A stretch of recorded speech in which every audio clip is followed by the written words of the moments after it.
So you turned down first-round money to come here. What's been the early impression, and how are you just enjoying campus so far? Yeah, I mean, I got here and started loving everything about it. I love the campus. I love all the people around me. Just the team aspect of this team is just, it's amazing, and I'm super happy I made the decision that I did. What went into that decision? I mean, it's easy for fans to say turn down first-round money, but that's hard for a person in your position. What went into that call, and why did you decide to come here? A lot of it was just like me thinking about why I love playing baseball, and it's because of like being able to have like a team and go to dominate with your teammates. And like I just worried that if I was to go play pro ball, then I was just working for myself to climb the ranks. And I knew that if I was going to come here, I'm going to come put myself in the best opportunity to win a national championship. So that's what I wanted to do. Yeah. So what was it about OSU? Just take us through that process about what made you feel like this place would give you that experience. Well, first impression, I remember when I was younger, my travel ball baseball team, we were at Buffalo Wild Wings, and I'm looking at the TV, and it's 2018, and I'm watching them win the World Series. And just ever since then, that was like my first kind of taste of college baseball, and I just like, I like Oregon State. And then as this recruiting process kind of started, they started talking to me, and I just kind of felt like a dream come true for me when I got my offer here, and coming on campus and just meeting the coaches and everybody here, it just like felt like home instantly. Does like all the conference realignment and stuff and being independent, did that ever weigh into your mind of swaying from that decision, or was that something that you didn't even like really take in? Yeah, not at all. I mean, I knew that I was going to come here, play the highest level of baseball, and that I was going to come compete for a national championship. What's would you say is the greatest area you've improved just in your short time here, maybe through the fall or whatever? Where have you seen the biggest growth? I'd say mostly just having the access to all the analytics that we have here, because I was kind of unaware of necessarily what my pitches really did and how to make them play better off each other. So just getting used to all that stuff and being able to use it effectively has been the biggest jump for me. How do you use that? Like, how do you tack that? Like, lead us through that process, I guess. So yeah, on the TrackMan that we use, I throw a pitch and it tells me all my spins, how much the ball is moving, and then there's an axis. So I'm trying to get to a point where my pitches, my fastball is at the top, curveball's at the bottom, changeups over here, sliders over here. So you want to have them like just define different shapes on the axis. So that's been helping me. Like I can throw a pitch and see how it moved and be like, okay, I messed that one up. I need to get less horizontal movement, more vertical movement. So just being able to fine tune stuff like that's been huge. And Dor said you kind of tweaked and worked on your curveball and saw some growth there. Mm-hmm. How have you seen that improve? Yeah, so earlier, like I was just saying, my curveball was kind of even with the vertical and horizontal movement, so it's more like a slurve. Sure. To where with my arm angle and my fastball rides straight up, it plays a lot better if I throw more 12-6. So we kind of adjusted my grip and the pressure on my fingers, and then I've gotten a lot closer to that Y-axis where it's just moving more straight down. Okay. And you feel pretty comfortable with that grip at this point? Yeah, I feel great with it. How long did that take approximately to get the feel for it?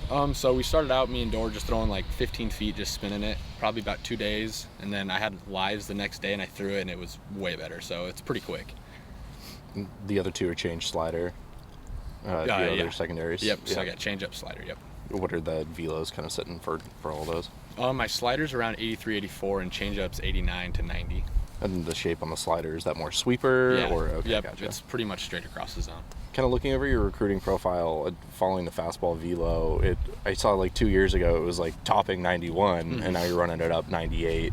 Really fire breathing. What's that kind of development been like over the last 2 years? Yeah, I think I was kind of just a late bloomer. I think just letting my body mature, and then especially getting here and getting in the weight room and really just putting in the work there has been huge for me. And there aren't a lot of guys like that come out of Blackfoot, Idaho. I'm curious, what's that kind of process been like as just a recruit? Yeah, so I mean, at home it was awesome. Like I had a ton of people helping me, but it's just being able to be around my teammates and doing all this stuff together. It's just so much easier to get in there and lift weights and like develop together with your guys, because everybody's just competing the whole time, pushing each other. So it's way easier. And then the food here too is amazing. Like I've gained 26 pounds, I think, since I first got here. So all muscle, right? Yeah, I would hope so. Yeah. Were you just like the angel of death in high school? Like when you trotted out on the mound, it was over, or? Like... I mean, kind of. My teammates teased me. They called me king. It was kind of ridiculous, but yeah, it was fun. I just go out there, and I knew I was better than everybody, so I just go out there and do my thing. What's the adjustment been to this level when you're doing lives now? Yeah, it's honestly just so much more competitive for me. Like I know I got to be better than I was. To where in high school I was like, I can rip a fastball right down the middle, probably not going to hit it. to where here I'm like, I actually got to hit my spots, execute my pitches, think about what this pitch is setting up for the next one. So it's just like that whole nother level of advancement to where everything plays off each other and having to actually execute perfectly. Is there a welcome to the college baseball moment in the fall? Was like, welcome here, kid. Like, oh, okay. You remember a moment or anything? Yeah, that actually happened last week. Oh yeah. Because I did pretty well. Yeah. I was doing pretty well. No one really was getting like barreling the ball, and then my last live, Easton Tall hit a home run off me. Yeah. And he hit it, and at the point I was just like struggling through a strike. I was like, I don't even care. It was like whatever. He hit it, and I looked. I was like, that's gone. That's gone. Yeah. Try to sneak one past him, or what did you throw him? Yeah. So it was like I had thrown 34 pitches. It's like, all right, last pitch.